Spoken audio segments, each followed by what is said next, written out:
नमस्कार दोस्तों, आज एक बार फिर मैं आप लोगों के सामने हाजिर हूँ डीमन स्लेयर के एक नए एपिसोड के साथ। तो अगर अब तक आपने इसके पिछले सारे पार्ट्स नहीं देखे तो उसका लिंक आपको नीचे डिस्क्रिप्शन में मिलेगा। तो चलिए अब आपका और ज़्यादा समय ना लेते हुए सीधे कहानी पे आता हूँ।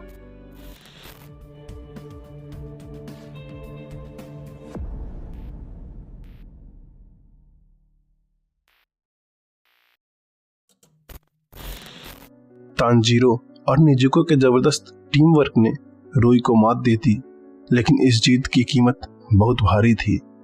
तानजीरो का शरीर थरथरा रहा था, हाथों में जान नहीं बची थी। हर सांस उसके लिए एक जंग बन चुकी थी।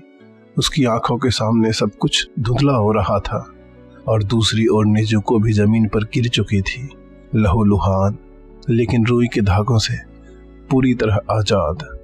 तानजीरो को यकीन था कि उसके पिता की हिनाकामी कागुरा की वो यादें ही उसकी जीत की वजह बनी, लेकिन ये अब भी उसके लिए एक रहस्य था कि वो पल अचानक क्यों और कैसे याद आए। जख्मी और थका हुआ तानजीरो धीरे धीरे घसीटते हुए निजुको तक पहुंचता है।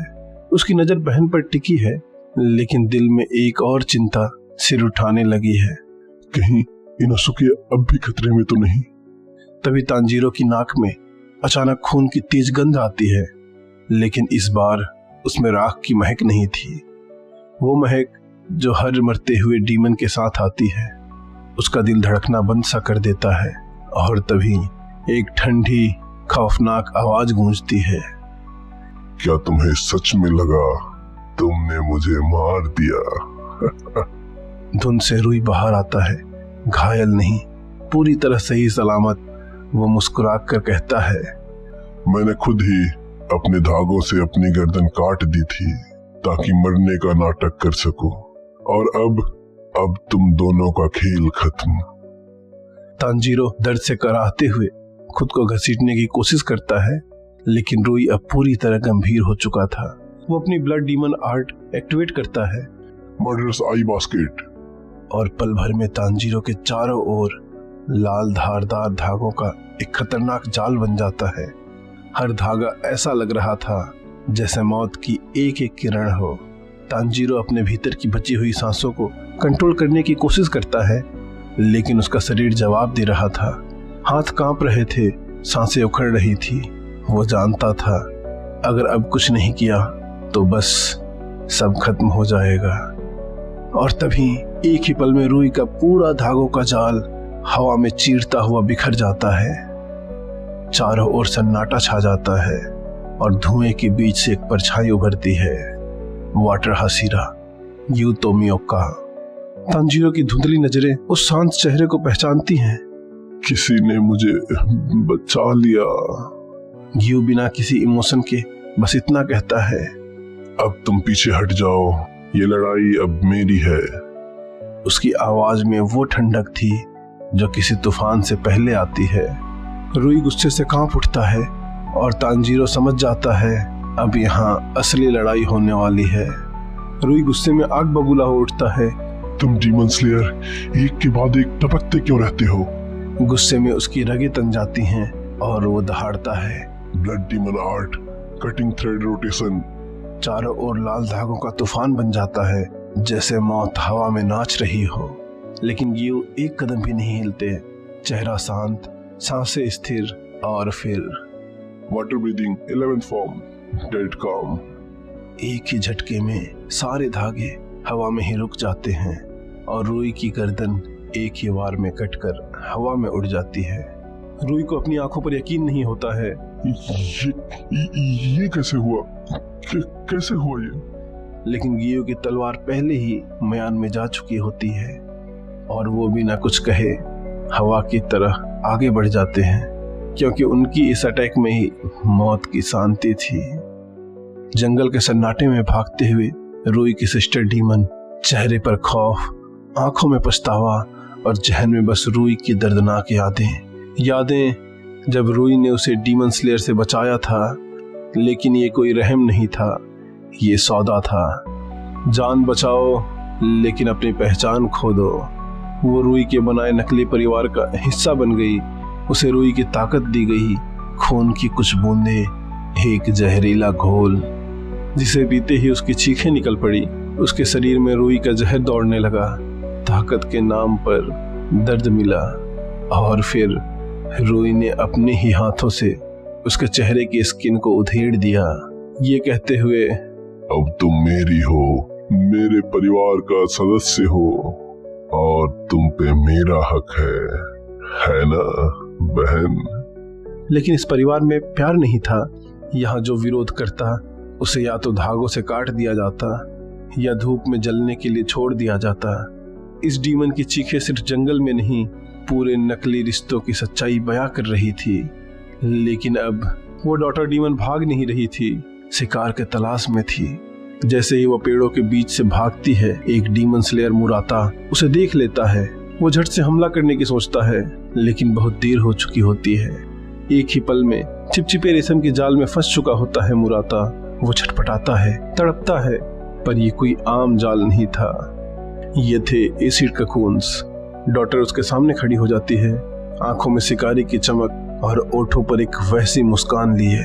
वो धीमी आवाज में फुसफुसाती है, पहले तेरे कपड़े गलेंगे, फिर तेरा जिस्म, और जब कुछ नहीं बचेगा तब मैं तेरे टुकड़े टुकड़े करके खा जाऊंगी। मुराता की आंखों में डर साफ झलकता है, लेकिन उसके पास कोई रास्ता नहीं बचता। उस पर मौत धीरे धीरे रेंग रही थी रेशम की शक्ल में। जैसे ही जंगल की शांति में मुराता की चीखें गूंजती हैं, एक हल्की मीठी लेकिन ठंडी सी आवाज आती है, गुड इवनिंग। डॉटर पलटती है और सन्ने रह जाती है। सामने खड़ी थी इंसेक्ट हासिरा शिनोबु कोचो। हवा में तैरती तितलियों के बीच एक शांत लेकिन घातक मुस्कान के साथ शिनोबु धीरे से पूछती है, क्या तुम्हारे रेशम के धागे हथेलियों से निकलते हैं? डॉटर कांपते हुए जवाब भी नहीं दे पाती। वो घबराकर कहती है, मैंने मजबूरी में किया, वो मुझे मार देता अगर मैं ना मानती।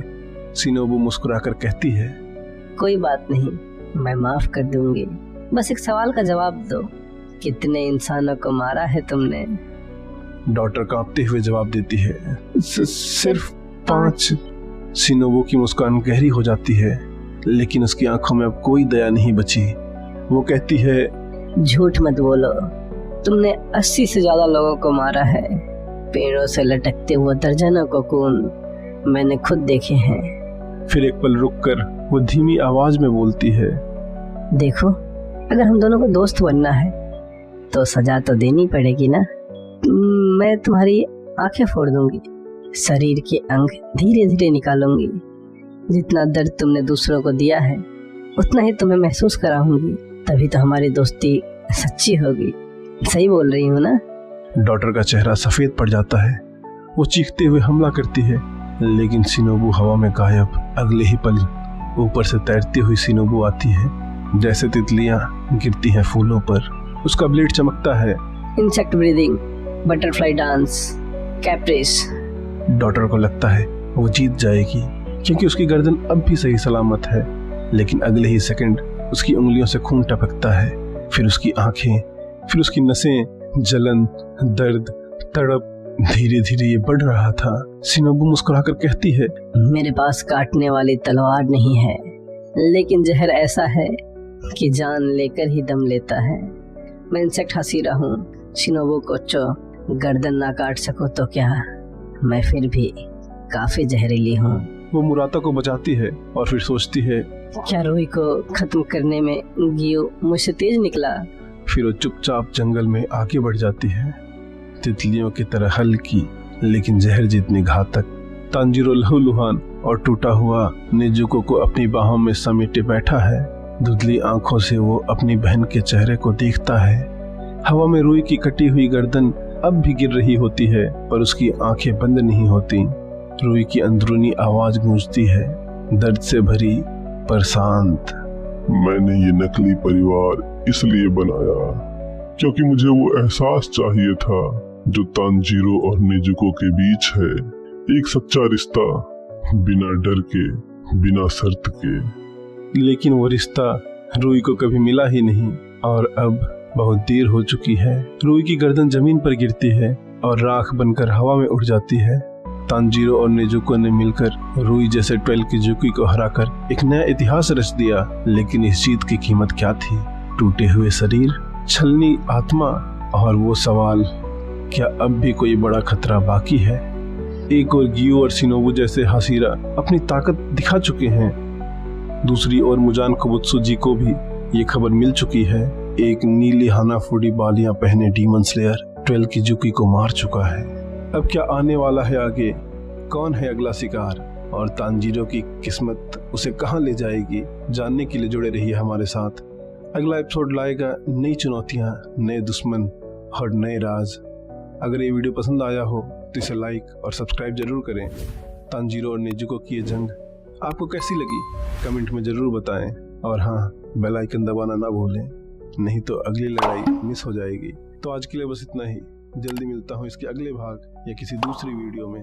तब तक के लिए धन्यवाद।